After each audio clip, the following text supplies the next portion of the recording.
નમસ્કાર મારા વાલા ગુજરાતી મિત્રો, જાગો જોગી જાગો ચેનલમાં આપનું સ્વાગત છે. તો આજે આપણે જોઈશું કે આપણા જે ઋષિ મુનિઓ થઈ ગયા એ લોકોએ, તમે જુઓ, જંગલમાં રહીને ભટક્યા નથી. જંગલમાં રહીને એટલું બધું સંશોધન કર્યું છે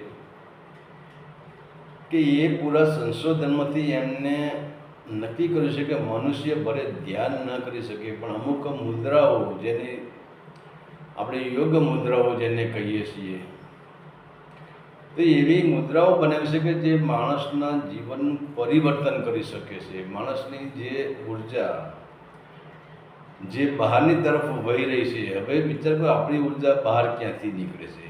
આપણી ઉર્જા બહાર નીકળવાનો મુખ્ય સ્ત્રોત એક જ છે કે આપણી 5 જ્ઞાનેન્દ્રિયો. આપણી આંખે જોઈ લીધું તો જોવાથી પછી વાસના પ્રગટ થાય છે, અને કોઈએ આપણને બીભત્સ શબ્દ બોલી દીધા તો એ બીભત્સ શબ્દ પણ આપણા અંદર વાસના પ્રગટ કરે છે, ક્રોધ શબ્દ પ્રગટ કરે છે. અને આજે આપણે જુઓ તો ખરા, આજે મનુષ્યને કઈ વાતનું દુઃખ છે.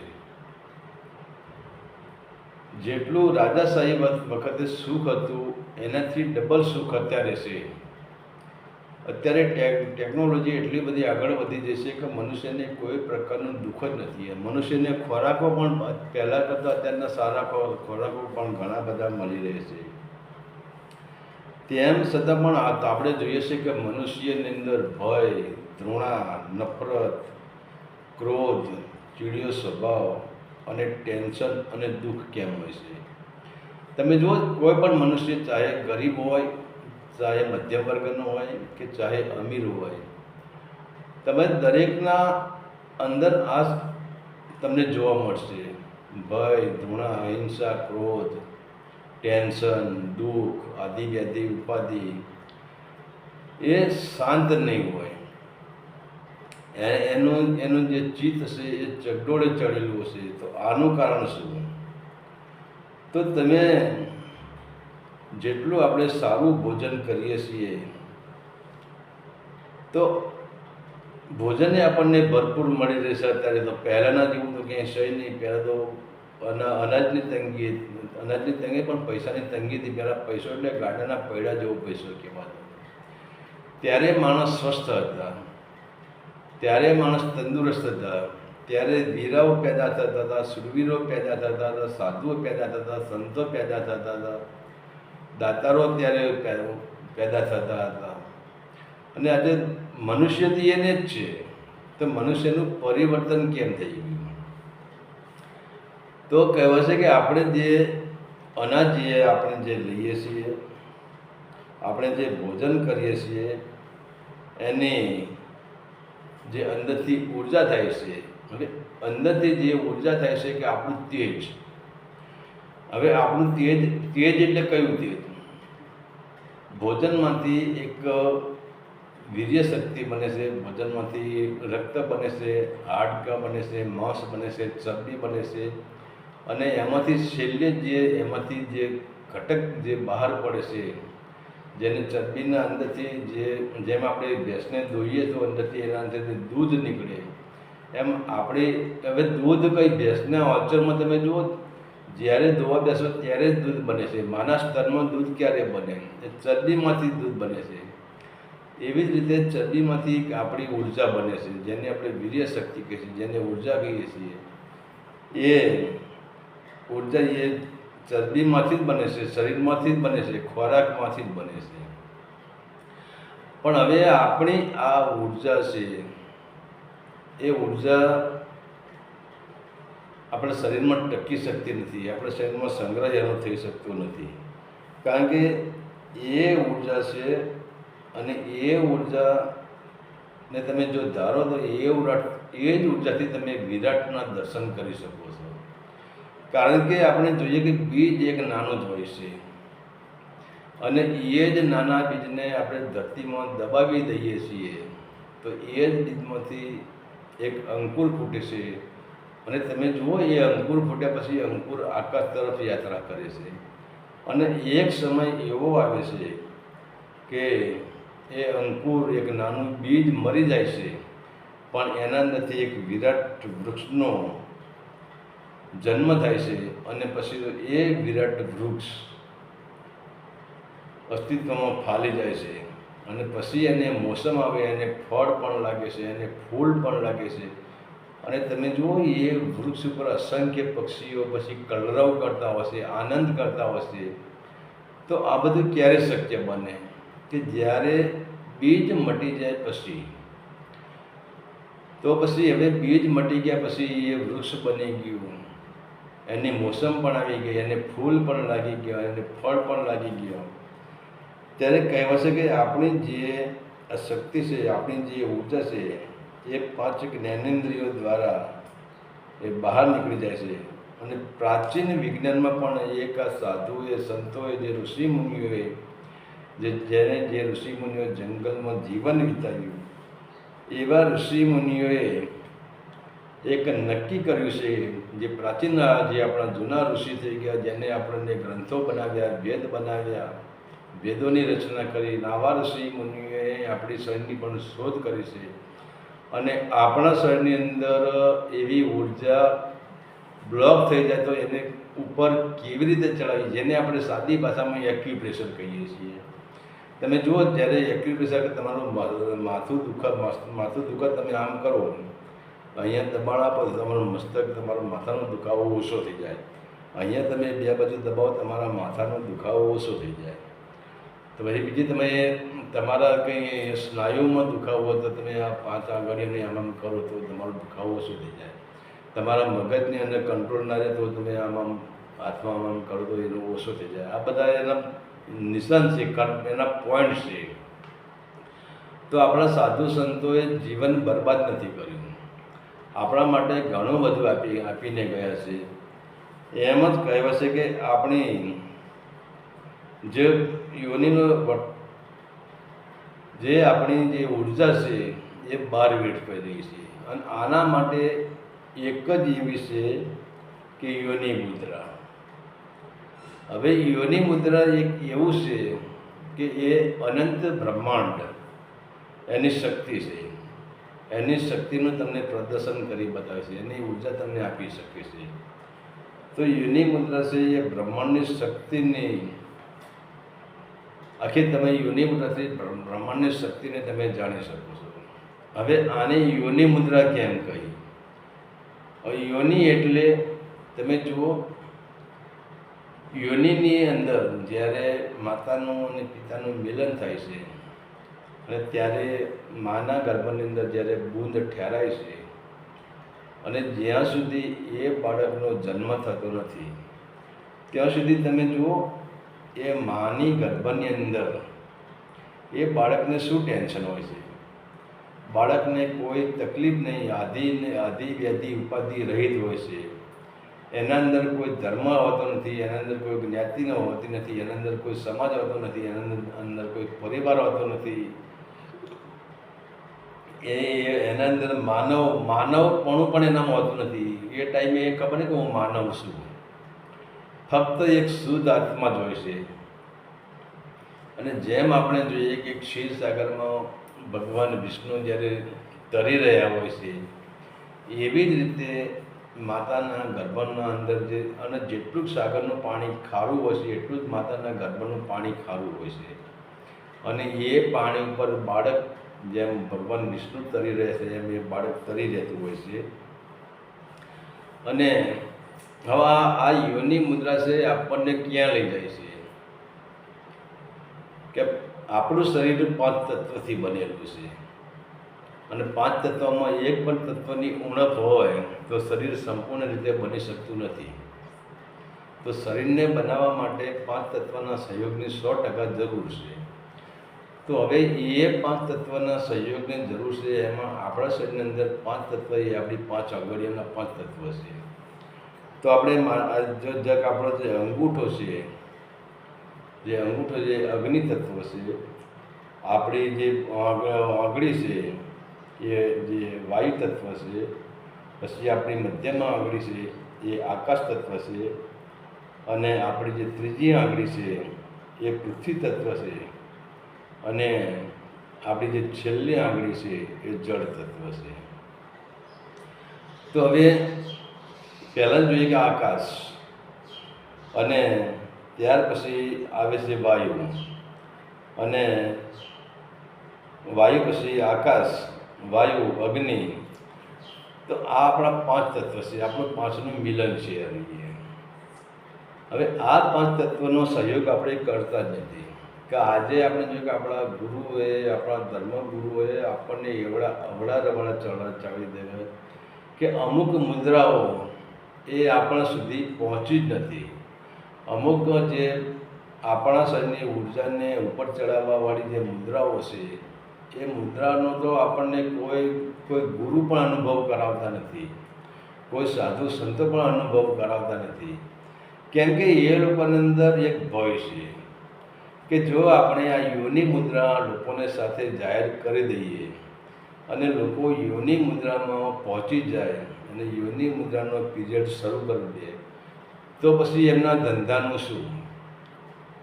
દરેકને તકલીફ અહીં છે કે આપણો ધંધો ભાગી પડશે. અને જે ઋષિ મુનિઓએ અસંખ્ય પ્રકારની મુદ્રાઓ બનાવી છે, એ મુદ્રાઓ એવી છે કે દરેક મુદ્રાઓની સાથે 5 તત્વ સંકળાયેલા છે. દરેક મુદ્રાની સાથે શરીરની જે આપણી 72,000 નાડીઓ છે એ સંકળાયેલી છે. દરેક મુદ્રાની સાથે આપણા પ્રાણ, પાન, જ્ઞાન, ઉદાન, દેવદત્ત, ધનંજય, આપણા જે પ્રાણ છે એ પ્રાણ સંકળાયેલા છે. અને દરેક મુદ્રાની સાથે આપણી જે રક્તવાહિનીઓ છે, આપણે શરીરમાં જે બ્લડનું પમ્પિંગ કરી રહી છે એ સંભળાઈ રહી છે, એ સંકળાઈ રહેલી છે. અને આપણા શરીરમાં કોઈ પણ જગ્યાએ દુખાવો થાય, કોઈ પણ જગ્યાએ કોઈ પણ પ્રકારની રક્તવાહિની બ્લોક થઈ જાય ને એની ઉર્જા આગળ ન જતી હોય, તો એના માટે આ મુદ્રા જરૂરી છે. એમ જેને આપણે એક્યુપ્રેશર કહીએ છીએ, એવા 124 પોઈન્ટ આપણા શરીરની અંદર પડેલા છે. પણ એ 124 પોઈન્ટો જે આપણા અંદર શરીરના અંદર પડ્યા છે એ બધા શરીર માટેના છે. શરીરમાં તમારે કોઈ પણ નસ બ્લોક થઈ જાય, તમને તમારો પવન, હવે માથું ક્યારે દુખાય? તમારી અંદર પવન ઉપર ચડે તો પવનથી જ દુઃખ થતું હોય. વાયુ તત્વથી જ મોટા ભાગના દુઃખ વાયુ તત્વથી જ થતા હોય. અને એ પણ ક્યારે દુઃખ થતા હોય કે તમારી અંદર અપચો થતો હોય, તમારી હોજરીમાં અનાજનું પાચન ક્રિયા ન થતી હોય, તમને અપચો થતો હોય, અને ત્યારે પછી એ આપણો જે મળ છે અંદર, એ મળ ઘાટો થઈ જાય ને એમાંથી દુર્ગંધ આવે, એમાંથી પવન આવે, અને એ પવન જે શરીરમાં છૂટે એનાથી જ આપણે આ થતું હોય. તો એના માટે આપણે 124 એક્યુપ્રેશર તો આવે જ છે. પણ કહેવાનો મતલબ છે કે હવે જે આ જે યોની મુદ્રા છે, હવે વિચાર કરો કે જે આ યોની મુદ્રાનું મહત્ત્વ શું છે, પહેલાં એને સમજી લઈએ. કે જે બ્રહ્માંડ રચાણું, હવે બ્રહ્માંડની રચના ક્યાંથી થઈ? આ બ્રહ્માંડ એક મહાયોની છે, અને યોનિનો એક ગુણધર્મ છે. યોનિનો તમે જો યોનિ કહીને જેનો વિસ્તાર વધારે એને યોનિ કહેવાય. હવે આપણા ઘર ઉપર આપણે આવીએ, આપણે લગ્ન કરેલા આપણી પત્નીની વાત કરીએ, એટલે સ્ત્રીને પણ આપણે પ્રકૃતિ કહીએ છીએ, સ્ત્રીને આપણે શક્તિ કહીએ છીએ, અને સ્ત્રીની યોનિને પણ આપણે પ્રકૃતિ જ કહીએ છીએ. તો સ્ત્રીની યોનિની પ્રકૃતિ કેમ કહીએ છીએ આપણે? કે પ્રકૃતિનો એક ગુણધર્મ છે કે વિસ્તાર વધારવો. તો પ્રકૃતિ એક યોનિ છે, અને એ યોનિ સ્ત્રીની પણ એક પ્રકૃતિ એક યોનિ છે. હવે તમે જુઓ, અહીંયા વિસ્તાર વધારવા માટે યોનિના અંદર એક એવો આનંદ, એક ગૂઢ રહસ્ય, ગૂઢ આનંદ મૂકી દેવામાં આવ્યો છે. તો એના લીધે આપણે યોનિ તરફ પુરુષ છે જે સ્ત્રી તરફ આકર્ષાય છે. તમે જુઓ, એક વખત સંભોગ કરીને પુરુષની તૃપ્તિ થતી નથી, એને વારંવાર સંભોગ કરવાની એની ઈચ્છાઓ થઈ જશે, કારણ કે અંદરનો રસ એવો મૂક્યો છે, અંદર આનંદ એવો મૂક્યો છે. ભલે સંભોગ પછી એ થાકી જાય છે, બેહાલ થઈ જાય છે, ચિંતામાં આવી જાય છે, એને અશક્ત થઈ જાય છે, પણ એમ છતાં એ વિચારતો નથી, એ ફરીને પાછો પ્રયાસ કરે છે. એમ છતાં ફરીને પ્રયાસ કરવા નિષ્ફળ જાય છે તો ફરી પ્રયાસ કરે છે. તો કે આમાં રસ જ એવો મૂક્યો છે, કારણ કે યોનિનો એક નિયમ છે, યોનિનો ગુણ છે કે વિસ્તાર વધારવો. તો આજે જોઈએ કે આપણે વિસ્તાર ક્યાંથી વધે છે, ભલે મનુષ્યનો હોય કે પશુઓનો હોય, પ્રાણીનો હોય કે જાનવરનો હોય, કે તમે પછી એક વિચાર કરો, આપણે જે ફળ વાવીએ છીએ એ ફળ વાવીએ છીએ એનું ઝાડ થાય છે. તો આપણે માનો કે આપણે કેરી વાવી, એક આંબાનો ગોટલી આપણે વાવી દીધી, એમાંથી એક આંબો તૈયાર થઈ ગયો. આપણે ગોટલી તો એક જ વાવી છે, પણ જ્યારે એનું ફળ આવશે, એની મોસમ આવશે, એનું પરાગમન થશે, એના પર મોર આવશે, એટલે કહેવાનું મતલબ એની મોસમ આવશે, ત્યારે એક કેરીમાંથી અસંખ્ય કેરીઓનો એ આપણને આપી દે છે. તો એનો યોનિનો નિયમ છે કે વિસ્તાર વધારવો. જેમ એક કેરીમાંથી અનંત કેરીઓ આપણને મળે છે, એનો વિસ્તાર વધતો જાય છે. એવી જ રીતે યોનિનો નિયમ છે કે વિસ્તાર વધારવો. તો હવે વિસ્તાર તો યોનિ સિવાય વધતો નથી. અને યોનિ માર્ગ એક એવો માર્ગ છે, યોનિમાંથી બે દ્વાર ખુલે છે. જો યોનિ માર્ગમાંથી આપણે નીચેનું દ્વાર, જેને આપણે મૂળબંધ કહીએ છીએ, અને એ જેને મૂલાધાર ચક્ર કહીએ છીએ, મૂલાધાર ચક્રથી જો આપણી ઉર્જાને આપણે ઉપર ઉઠાવીએ તો એ ઉર્જા આપણી આકાશ તરફ ઉઠે છે. જેમ એક નાનું બીજ તૂટીને આકાશ તરફ ઉઠે છે અને મોટું વિરાટ વૃક્ષ બની જાય છે, એમ એ ઉર્જા આપણી આકાશ તરફ ઉઠી છે. અને બીજું છે કે હવે આના માટે આપણે શું કહો, આપણી ઉર્જા ઉપર ઉઠાવવાની છે. પહેલાં તો આપણા જે મુખ્ય કેન્દ્ર છે યોનિ મુદ્રા, એ યોનિ મુદ્રાનો આપણે સહયોગ લેવાનો છે. કે તમે 5 તત્વોને આપણે પૂરા પકડી શકવાના નથી.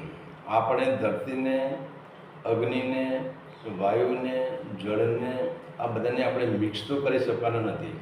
પણ એ 5 તત્વ એક પ્રકૃતિનો નિયમ છે. પ્રકૃતિના નિયમથી આ શરીર બન્યું છે, અને એ 5 તત્વ આપણી 5 આંગળીઓમાં છે. આપણા 5 આંગળીઓમાં છે. હવે આ 5 આંગળીઓમાં શું છે, એકબીજા તત્વ પર આપણે દબાણ આપવાનું છે, અને એનો આ દબાણ આપવાથી એનો આકાર એવો બને છે કે જે યોનિ હોય, યોનિ જેવો જ આકાર બને છે. પણ કહેવાય છે કે યોનિ મુદ્રા કરવાથી માણસની અંદર જો એટલી બધી શાંતિ આવે છે, એટલી બધી સુસ્તી આવે છે, એટલો બધો આનંદ આવે છે. પણ એ હવે યોનિ મુદ્રા કરવા, તમે કે મેં આમ કરી દીધું, મને કંઈ થયું નહીં, પણ યોનિ મુદ્રા કરવા માટે ઘણા બધા નિયમો હોય છે. તમારે હોશની જરૂર હોય છે, તમારે જાગૃતિની જરૂર હોય છે, તમારે આપણે જે સીધા બેસવું પડે છે, શાંત જગ્યા હોય છે, મનની સ્થિરતા હોવી જોઈએ, ચિત્તનું આપણું ચિત્ત ચકડોળે ન ચડેલું હોવું જોઈએ, શાંત વિચાર હોવો જોઈએ. કારણ કે આપણે કેમ શાંત વિચારવો જોઈએ કે આપણે જોઈએ કે આપણે એક શરાબી છે. તમે જુઓ, શરાબી આખા ગામમાં રાઉન્ડ મારીને આવે, પછી આપણે એને ઘરે આવીએ તો અમુક પ્રશ્ન પૂછીએ તો એને ખબર ના કે આવું મેં કંઈ જોયું જ નથી.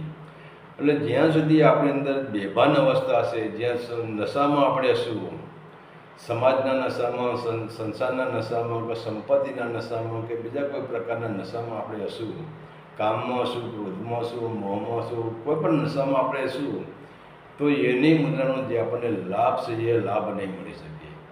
તો યોનિ મુદ્રામાં પહેલાં તો પ્રયાસ કરવા માટે પહેલાં એક જ જરૂર પડે છે કે આપણે જોઈએ છે કે મેં આગળ પણ તમને રજૂઆત કરી હતી કે આપણે 800 ફૂટનો ટ્યુબવેલ છે. હવે 800 ફૂટનું જે ટ્યુબવેલ છે એમાંથી આપણે 800 ફૂટે આપણે સબમર્સિબલ પંપ મૂક્યો છે. હવે એ 800 ફૂટથી જે પાણી બહાર જે નીકળે છે, તમે એનો આગળ જે પાઇપ આવે એનો, ત્યાં તમે હાથ રાખજો. પહેલાં હવા આવશે, સીધું પાણી નહીં આવે, પહેલાં હવા આવશે, પહેલાં એર આવશે, અને પછી પાણીનો પ્રવાહ ચાલશે. તો આપણે એ સબમર્સિબલ જે પંપ અંદર ઉતાર્યો, સબમર્સિબલ પંપ શું કરે છે, એની પ્રક્રિયા શું છે, એનો ગુણધર્મ શું છે? સબમર્સિબલ પંપ અંદર પડશે, એમાંથી હવા ઉત્પન્ન કરે છે. પાણી તો સબમર્સિબલ ફેંકતો જ નથી, એનું કાર્ય છે હવા ઉત્પન્ન કરવાનું, વાયુનું, અને વાયુ દ્વારા પાણી બહાર આવે છે. પણ આપણે જોઈએ કે આપણે જ્યારે એ સબમર્સિબલ પંપથી આપણે જ્યારે બહાર આપણી જે પાઇપ આવે આપણા હદમાં પાણી પડે ત્યાં સુધી પાઇપ જો તમે સીધો જશે. પાઇપમાં માકો ચૂંટવો હોય તો તમારે અંદરથી પાણી બહાર જ ના નીકળી શકે. એના માટે આપણે આ યોની મુદ્રા કે યોની મુદ્રાને સમજવા માટે પહેલાં તો આપણે જે આપણે કરોડરજ્જુ કહીએ છીએ, રીઢની હડ્ડી કહીએ છીએ, એને આપણે સીધી પાઇપ જેવી સ્થિર રાખવી પડશે. આપણે બી આમ બેસી જઈએ એટલે આમ વાંકા વળી જઈએ તો એ કામ નહીં લાગે. સીધું જ બેસવું પડશે અને વાતાવરણ શાંત હોવું જોઈએ. તો ત્યાર પછી અને એક વસ્તુ છે કે તમારી અંદર એક પ્રકાશ ક્યારે થાય, પાણી જેમ બહાર આવે એમ પ્રકાશ ક્યારે થાય કે તમે પોતે બલ્બ જ છો. શરીર એક બલ્બ જ છે, પણ આના અંદર એક વિદ્યુત ધારા વહી રહી છે. એ વિદ્યુત ધારા આપણે જોઈએ કે બહાર આપણે લાઈન જોઈએ છીએ, આપણે હેવી લાઈનો જોઈએ છીએ, અને ઘણી વખત તમે અનુભવ કરો કે જે 11,000 વોટની લાઈન જો તમારા ગામમાંથી ક્યાંક નીકળતી હોય અને તમે એના નીચેથી તમે પ્રસાર થતા હોય તો કદાચ તમને લગભગ તો દરેકને સંભળાય છે એ વિદ્યુત ધારામાંથી એક zoom zoom zoom zoom zoom zoom આમ અવાજ આવતો હશે. અને આપણને અવાજ સંભળાશે પણ લાઇટ દેખાતું નથી. તો આપણને ખબર પડે કે લાઈન ચાલુ છે, એમાંથી અવાજ આવી રહ્યો છે, એમાંથી નાદ આવી રહ્યો છે, એમાંથી અવાજ આવી રહ્યો છે. પણ હવે એ લાઇટ ક્યારે આપણને જ્યોતિ આપે છે, લાઇટ ક્યારે પ્રકાશ આપે છે? હવે આજે હું આ લાઇટે બેઠો છું તો હવે આ લાઇટમાં ક્યારે પ્રકાશ આવે છે કે દરેક વસ્તુના બે છેડા હોય છે, એક મૂલાધાર ચક્ર અને એક સહસ્ત્રાર ચક્ર. બે છેડા હોય છે. જેમ નદીના બે કિનારા હોય છે એમ આના બે કિનારા હોય છે. પણ જો એ પ્લગની અંદર તમે એ આપણું જે બલ્બ છે એને એમાં વિદ્યુત ક્યારે પ્રગટ થાય કે એના બે છેડા મળી જાય તો બે છેડા મળ્યા પછી એના અંદર પ્રગટ થાય છે. તો એમાં આપણે જે આપણી ઉર્જા છે, આપણી ઉર્જાને આપણે ઉપર ચડાવવાની છે. અને ઉપર ચડતા ધીરે ધીરે આપણે અંદર એ ઉર્જા એટલી તેજોમય ઉર્જા છે, એ તેજોમય ઉર્જાને આપણે છેક સહસ્ત્રાર સુધી લઈ જવાની છે. અને એ પણ યોની મુદ્રાથી જ. હવે આના માટે આપણે શું પ્રયાસ કરવો પડશે કે આપણે પહેલાં તો સ્થિર શાંત જગ્યા ગોતવી પડશે કે જ્યાં કોલાહલ ના હોય, જ્યાં ખોટો બકવાસ ના હોય, ખોટો અવાજ ના હોય. ભલે જે પ્રકૃતિના જે જીવડા છે, પ્રકૃતિના નાના તમરા છે, પ્રકૃતિના જે પક્ષીઓ છે, પ્રકૃતિના જીવજંતુઓ છે એનો અવાજ ચાલશે કે એના અવાજમાં પ્રેમ જ છે અને એ બોલવા ખાતર જ બોલે છે, એના અંદર કોઈ વાસના નથી. પણ જો કોઈ મનુષ્યનો અવાજ, કોઈ બીજા એવા અવાજ, મનુષ્યના અવાજ વાસનાથી ભરેલા હોય છે. અને મનુષ્યને તમે જુઓ, કોઈ પણ તમે જે રાત્રે આપણે ખેતરમાં બેઠા હોય કે સાંજનો સમય હોય કે સવારે આપણે ઉઠીએ ત્યારે કેટલા પક્ષીઓ કલરવ કરતા હોય છે. તો એ અવાજ આપણને આનંદ આપશે, એ અવાજ આપણા મનને પ્રફુલ્લિત કરશે, એ અવાજ આપણા આત્માને પ્રફુલ્લિત કરશે. પરંતુ તમે જુઓ સવારે ભલે કોઈ ગમે તેવા ભજન ગાતા હોય, કોઈ બીજું ગાતા હોય, કોઈ ટેપ વગર, પણ એ આનંદ આપણને કર્કશ લાગશે કે એની અંદર વાસનાઓ જ ભરેલી છે. અને આપણને ડિસ્ટર્બ થશે કે ભાઈ આ ભાઈ બંધ કરી દે તો સારું, આ ના કરતા હતો. તો આપણે પક્ષીઓના અવાજનો આપણો કલરવ જુદો છે, પેલો કલરવ જુદો છે.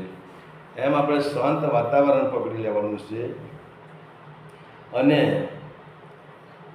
શાંત જગ્યાએ આમ સીધું બેસવાનું છે. અને ત્યારે પછી કહેવાય છે કે આપણે જે સીધું બેસ્યા પછી જે આપણી સૂક્ષ્મ નાડી કરે, જે આપણી પાઇપ છે, જે આપણો સબમર્સિબલની, અને સબમર્સિબલની પાઇપ જ કહેવાય. સબમર્સિબલની આપણી જે પાઇપ છે એ પાણી દ્વારા જેમ આપણે ટ્યુબવેલમાંથી પાણી ઉપર ઉઠાવવાનું છે. હવે અહીંયા મૂલાધાર ચક્રમાં તો આપણી સબમર્સિબલ પંપ મૂકેલો જ છે, બરાબર. ધ્યાન શ્વાસોનો, એ શ્વાસથી મોટું કોઈ મંત્ર નથી અને શ્વાસથી મોટું કોઈ ધ્યાન નથી. કારણ કે મંત્ર, જ્યારે તમે કોઈ પણ મંત્ર પકડો, ભલે તમે ઓમનો મંત્ર પકડો, પણ જ્યાં સુધી તમારી અંદર ઓમ હશે ને ત્યાં સુધી તમે તમારો જે શ્વાસ છે ને એ જીભ ઉપર રહેશે, કાં તો કંઠમાં જશે. પણ ઓમની જ્યારે ધ્વનિ બની જશે અને ઓમની ધ્વનિ બની જશે અને એ ધ્વનિ આપણે છે કે મૂલાધાર ચક્ર જે આપણે કહીએ, જે આપણે કુંડલીની ચક્ર કહીએ છીએ, એ કુંડલીની સુધી પહોંચી જશે અને એ જ હવાથી, ધ્વનિ એટલે કે હવાથી, વાયુથી, એ વાયુથી આપણે જે કુંડલીની શક્તિ છે જાગૃત થાય છે, જે સુષુપ્ત અવસ્થામાં પડી છે જાગૃત થાય છે. પણ એ જાગૃત થવા માટે જે 5 તત્વોનું આપણે મિલન, જે સંતોએ જે આપણને કહ્યું છે કે આ યોનિ મુદ્રા, અને યોનિ મુદ્રામાં એટલી પાવરફુલ શક્તિ છે કે તમે યોનિ મુદ્રા કરીને તમે બેસી જાઓ તો ધીરે ધીરે કહેવાય છે કે આપણી જે મૂલાધાર ચક્ર એ સક્રિય થઈ જાય છે. પણ એ કંઈ યોનિ મુદ્રામાં એવું કંઈ હોતું નથી, કોઈ મંત્ર કરવું ને કોઈ જાપ કરવાનો, કંઈ જ કરવાની જરૂર નથી. ફક્ત સીધું બેસવાનું છે અને આવતા જતા શ્વાસો પર ધ્યાન આપવાનું છે. બીજા નંબરે આવી રીતે જે મુદ્રા કરવાની છે, આ 3 આંગળી મિલાવવાની છે આ રીતે. હવે તમે જુઓ આગળ જે અહીંયા થઈ ગયું, આગળ નિશાન જે આગળ આપણી ભાગ જો આ યોનિ આકાર થઈ ગયો. આપણી 2 આંગળીઓ છે સ્પેશિયલ યોનિ આકારની આમ થવી જોઈએ કે આ યોનિનું ચિહ્ન છે. અને આ ધરતી તત્વ છે અને આ જે અગ્નિ તત્વ છે, અને 3 તત્વ આપણે દબાઈ દેવાના છે. અને આમાંથી જે ઉર્જા ઉત્પન્ન થશે એ ધીરે ધીરે આપણે અહીંયા હૃદય સુધી કે આપણે છાતી સુધી કે આપણે અંગૂઠા છે, આપણે દાઢીથી નીચે આ રીતે લાવવાના છે. યોનિ મુદ્રા આ રીતે જ રાખવાની છે, સીધી રાખવાની છે. મેં ઉપર ફોટો પણ મૂકેલો છે, એ ફોટો તમે જોઈ લેજો. અને એ રીતે તમે મુદ્રા બને, તમારી આંગળીઓ નીચે જવી જોઈએ અને અંગૂઠાનો ભાગ ઉપર રહેવો જોઈએ. આવી રીતે યોનિ મુદ્રા આપણે બનાવવાની છે. અને આ યોનિ મુદ્રા હૃદયથી બરોબર આપણે દાઢીથી નીચે અંગૂઠા આવવા જોઈએ.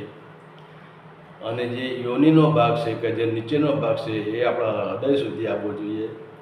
અને સ્થિર બેસી જવાનું છે. આમાં કોઈ પ્રયાસ કરવાની જરૂર નથી, કોઈ ગુરુની જરૂર નથી. હા, ગુરુ માર્ગદર્શક જરૂરી છે. કેમ કે તમારી ઉર્જા જ્યારે સક્રિય બને છે ત્યારે તમે શું છે, કોઈ દિવસ ઉર્જાનો તો અનુભવ તમને આપણને હોય જ નહીં. તો ઉર્જાને જ્યારે સક્રિયતા આવે છે ત્યારે આપણને આપણી અંદર જે ચહલ પહલ થાય છે, આપણી અંદર જે જુદી જુદી ઘટનાઓ ઘટે છે એનાથી આપણે વાકેફ હોતા નથી.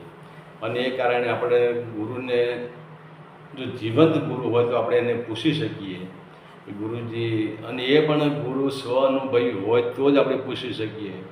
નહીંતર પછી જો ગુરુએ જ પુસ્તકોમાંથી જ્ઞાન મેળવ્યું હોય, ગુરુએ જો યોનિ મુદ્રાનો અભ્યાસ પુસ્તકોમાંથી કર્યો ને યોનિ મુદ્રાનો પોતે જ અભ્યાસ ન કર્યો હોય તો તમને કહેવા ખાતર કહી દઈશ કે યોનિ મુદ્રાથી આમ થાય, યોનિ મુદ્રાથી આમ થાય. પણ જે સ્વ અનુભવવાળા જે માણસો હોય એ તમને કહી દો કે તમે આ રીતે કરો ને. એનું જો ક્યાંય ઉર્જા ક્યાંય બ્લોક થતી હોય, કારણ કે બ્લોક થવાના ઘણા બધા કારણો છે કે આપણી અંદર અસંખ્ય વિષય વાસનાઓ ભરેલી હોય છે. તો એ વિષય વાસનાઓ રસ્તામાં આડી આવે છે અને એ અવરોધ પણ કરતી હોય છે. તો કહેવાનો મતલબ શું છે, હવે આપણે યોનિ મુદ્રામાં આપણે એ રીતે કહેવાનું છે કે હવે યોનિ મુદ્રા કરવાથી એક તો શું થાય કે આપણે અંદર જે તરંગો છે એ તરંગો ઉત્પન્ન ક્યાંથી થયા, જે આપણે વિષય વાસનાઓ કહીએ, વિષય વાસનાઓ ઉત્પન્ન થવાનું મૂળ કેન્દ્ર શું છે. આપણે કોઈ વસ્તુ જો આધ્યાત્મિક માર્ગ વસ્તુ પહેલાં જાણી લેવું જોઈએ કે વસ્તુ ઉત્પન્ન ક્યાંથી થઈ. તો જેને જે વસ્તુ ઉત્પન્ન થઈ એનું મૂળ જ આપણે કાઢી નાખીએ તો પછી વસ્તુ ઉત્પન્ન થવાની નથી. તો 5 તત્વોમાંથી આપણે જે વિષય વાસનાઓ છે એ 5 તત્વના ગુણ જ છે. અને એ ગુણનો જે નાબૂદ કરવા માટે, એ ગુણને સ્થિરતા લાવવા માટે એમાં પછી જે આપણે યોનિ મુદ્રા છે, આ યોનિ મુદ્રાથી આપણે એ ગુણને આપણે સ્થિર લાવી શકીએ છીએ. તો આ રીતે યોનિ મુદ્રા જ આપણે કરવાની જ છે. અને એમાં પછી આપણે શું કહું, સીધું બેસવાનું છે. અને સીધું બેસીને જ્યારે આ આંગળી આમ નીચે જાય અને ત્યારે પછી અહીં રાખીને ફક્ત આવતા જતા શ્વાસ ઉપર ધ્યાન કેન્દ્રિત કરવાનું છે. ભલે વિચારો લગભગ યોનિ મુદ્રામાં વિચાર આવતા જ નથી.